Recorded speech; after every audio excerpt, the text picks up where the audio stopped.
Hola, hola, hola, mis buenos amigos y compañeros de lectura de la palabra de Dios. Juan, capítulo 4, Jesús y la mujer samaritana. Vamos a ver ahora este diálogo largo, así como lo tuvo en el capítulo número 3 con Nicodemo. Y vamos a ver nuevamente la diferencia que hay entre lo que Jesús decía y lo que ella interpretaba. Y eso es muy importante para nosotros porque muchas veces nosotros malinterpretamos las palabras de Jesús. Y bueno, pues esto es muy importante. Así que tomemos nota, ajustémonos los cinturones y vámonos siguiendo a Jesús.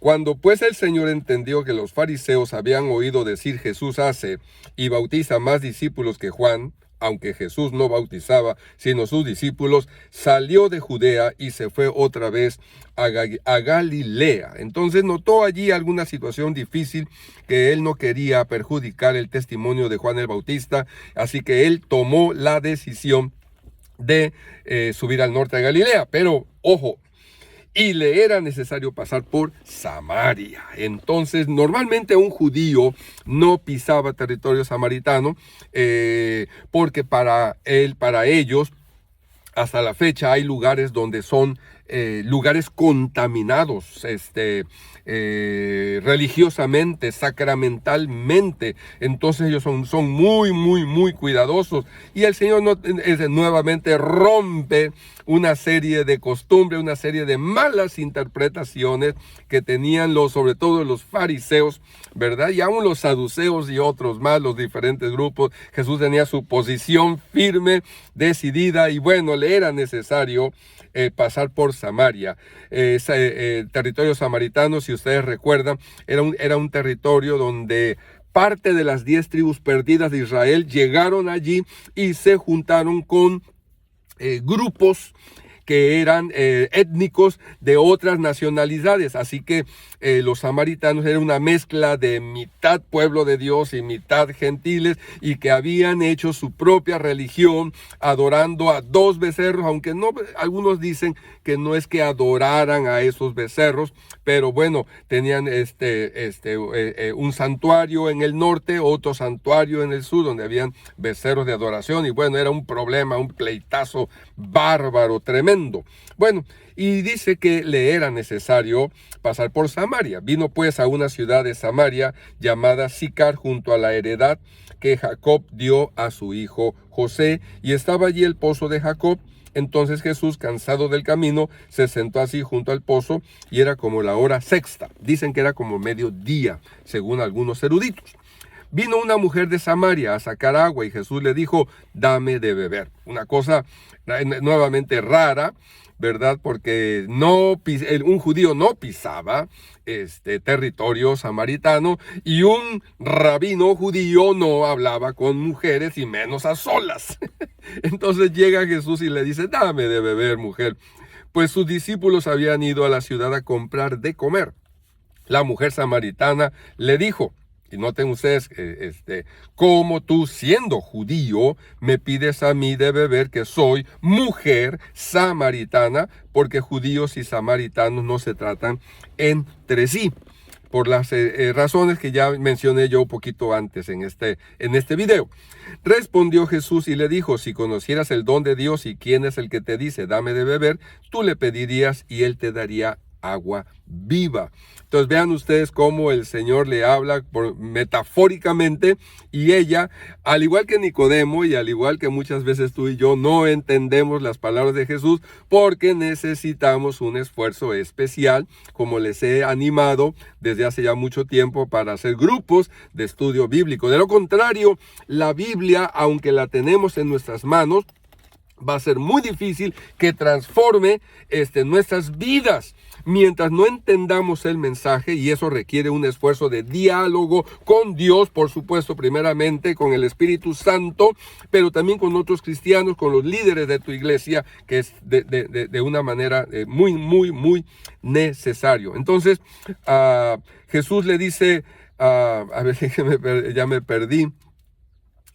Me pide, ¿cómo tú, siendo judío, me pides a mí de beber, que soy mujer samaritana? Respondió Jesús y le dice: si conocieras el don de Dios y quién es el que te dice dame de beber, tú le pedirías y él te daría agua viva. La mujer le dijo, Señor, no tienes con qué sacarla y el pozo es hondo. ¿De dónde pues tienes el agua viva? ¿Acaso eres tú mayor que nuestro padre Jacob, que nos dio este pozo del cual bebieron él, sus hijos y sus ganados? Vean ustedes cómo la mujer platica, dialoga con Jesús, le pregunta. Y aunque no entiende al principio, va avanzando en su conocimiento de Jesús. Respondió Jesús y le dijo, cualquiera que bebiere de esta agua volverá a tener sed, mas el que bebiere del agua que yo le daré no tendrá sed jamás, sino que el agua que yo le daré será en él una fuente de agua que salte para vida eterna, para vida de Dios en el corazón, que es lo que tanto necesitamos todos. La mujer le dijo, Señor, pues dame esa agua para que no tenga yo sed, ni venga aquí a sacarla. Entonces vean ustedes cómo ella mezcla lo metafórico con lo literal. Jesús le dijo, ve, llama a tu marido y ven acá. Miren, el Señor, cómo le dice, llama a tu marido. Él sabía cosas. Respondió la mujer y dijo, no tengo marido. Jesús le dijo, bien has dicho, no tengo marido, porque 5 maridos has tenido y el que ahora tienes no es tu marido. Esto has dicho con verdad. Probablemente, si tuvo 5 maridos es que se divorció 4 veces o 5 veces y con el actual, con ese hombre que vivía, no se había divorciado, entonces vivía en unión libre. Le dijo la mujer, Señor, me parece que tú eres profeta. Me parece que tú puedes conocer la vida de las personas y dar mensaje de Dios para la gente. Nuestros padres adoraron en este monte y vosotros decís que en Jerusalén es el lugar donde se debe adorar. Jesús le dijo, mujer, créeme que la hora viene cuando ni en este monte ni en Jerusalén adoraréis al Padre.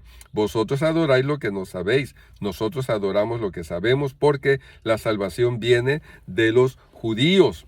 Entonces el Señor le ayuda un poquito para sus dudas teológicas que tenía. Evidentemente ella tenía dudas teológicas y el Señor le dice, la salvación viene de los judíos, viene de acá, de Jerusalén. Mas la hora viene y ahora es cuando los verdaderos adoradores adorarán al Padre en espíritu y en verdad. Porque era la discusión si adoramos aquí, si adoramos allá. Y bueno, ellos tenían su lugar de adoración, o quizás 2 lugares de adoración. Y los judíos solamente creían que un solo lugar era el de adoración. En cambio, nosotros los cristianos tenemos miles y miles y miles de lugares donde creemos que allí son los lugares de adoración y que les llamamos templos. Cosa que hay que pensarlo nuevamente, porque realmente Dios está en todos los lugares y en todos los lugares podemos adorar a Dios. Bueno, porque también el Padre tales adoradores busca que le adoren. Dios es espíritu y los que le adoran en espíritu, no en Sicar, no en Jerusalén, no en el templo fulano de tal. Y los que le adoran en espíritu y en verdad es necesario que adoren. Le dijo la mujer, sé que ha de venir el Mesías, llamado el Cristo, cuando Él venga, nos declarará todas las cosas. Había un cierto conocimiento en la mujer y cuestiona a Jesús y quería aprender. Qué maravilla, ejemplo nos da esta mujer. Jesús le dijo, yo soy.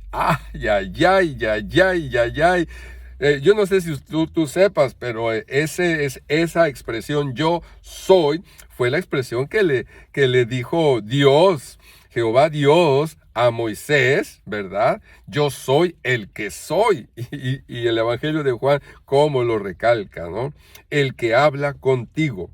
En esto vinieron sus discípulos y se maravillaron de que hablaba con una mujer. Sin embargo, ninguno le dijo, ¿qué preguntas o qué hablas con ella? Entonces la mujer dejó su cántaro, fue a la ciudad y dijo a los hombres, venid, ved a un hombre que me ha dicho todo cuanto he hecho. ¿No será este el Cristo, el ungido? Miren, y qué bonito que había esa expectativa en esa gente de Samaria y aún en el pueblo de Israel, ¿verdad? Lástima que lo rechazaron y lo mataron, qué terrible cosa. Entonces salieron de la ciudad y vinieron a él, a Jesús. Entre tanto los discípulos le rogaban diciendo, Rabí, come. Él les dijo, yo tengo una comida que comer que vosotros no sabéis. Entonces los discípulos decían, y nuevamente Jesús hablando metafóricamente y los discípulos entendiendo otra cosa. Entonces los discípulos decían unos a otros, ¿le habrá traído alguien de comer? Jesús les dijo, mi comida es que haga la voluntad del que me envió y que acabe su obra. Hablando metafóricamente. ¿No decís vosotros, aún faltan 4 meses para que llegue la siega? He aquí, os digo, alzad vuestros ojos y mirad los campos, porque ya están blancos para la siega. Y el que siega recibe salario y recoge fruto para vida eterna, para que el que siembra goce juntamente con el que siega. Porque en esto es verdadero el dicho, uno es el que siembra y el otro es el que siega. Yo os he enviado a segar lo que vosotros no labrasteis. O sea, es una cadena de trabajo, ¿verdad? Y que hay que pensar no solamente en las generaciones futuras, sino en las generaciones pasadas. Yo os he enviado a cegar lo que vosotros no labraste. Otros labraron y vosotros habéis entrado en sus labores. Y muchos de los samaritanos de aquella ciudad creyeron en él por la palabra de la mujer que daba testimonio diciendo, me dijo todo lo que he hecho. Lo tenía bien guardadito ella, pero ante Dios nada se puede esconder. Entonces vinieron los samaritanos a él y le rogaron que se quedase con ellos y se quedó allí 2 días. Vean ustedes qué lindo el Señor, ¿verdad? Iba de paso, pero aceptó la invitación de esas personas samaritanas y se quedó 2 días con ellos predicándoles y creyeron muchos más por las palabras de él y decían a la mujer, ya no creemos solamente por tu dicho, porque nosotros mismos hemos oído y sabemos que verdaderamente este es el Salvador del mundo, el Cristo. Qué hermoso testimonio con la mujer samaritana, ¿verdad? Como ella al principio no entendía bien las palabras de Jesús, las interpretaba literalmente, pero llegó a entender, cosa que así debiera de haber sido con los judíos y con todo el mundo hoy en día. Bueno, seguimos. 2 días después salió de allí y fue a Galilea. O sea, continuó su camino a Galilea, porque Jesús mismo dio testimonio de que el profeta no tiene honra en su propia tierra. Cuando vino a Galilea, los galileos le recibieron habiendo visto todas las cosas que había hecho en Jerusalén en la fiesta, porque también ellos habían ido a la fiesta y habían visto las señales. Vino pues Jesús otra vez a Caná de Galilea, donde había convertido el agua en vino, y había en Capernaum un oficial del rey cuyo hijo estaba enfermo. Un oficial del rey Herodes. Cuando oyó que Jesús había llegado de Judea a Galilea, vino a él y le rogó que descendiese y sanase a su hijo, que estaba a punto de morir. Entonces Jesús le dijo, si no vieres señales y prodigios, no creeréis. El oficial del rey le dijo, Señor, desciende antes que mi hijo muera. Le suplica al Señor, desciende. Jesús le dijo, ve, tu hijo vive, y el hombre creyó la palabra que Jesús le dijo y se fue, creyó. Cuando ya él descendía, sus siervos salieron a recibirle y le dieron nuevas diciendo, tu hijo vive. Entonces él les preguntó a qué hora había comenzado a estar mejor y le dijeron, ayer a las 7 le dejó la fiebre. Y el padre entonces entendió que aquella era la hora en que Jesús le había dicho, tu hijo vive, y creyó él con toda su casa. Esta segunda señal hizo Jesús cuando fue de Judea a Galilea. Bendito sea Dios, mis amados hermanos, porque Dios es real y en Jesucristo tenemos al Hijo de Dios, al ungido, al Dios mismo. Y cuando uno lo recibe en su corazón, la vida cambia, como con ellos, así como nosotros. Que Dios te bendiga y te guarde y haga resplandecer su rostro sobre ti y ponga en ti su bendita paz. Nos vemos en la próxima.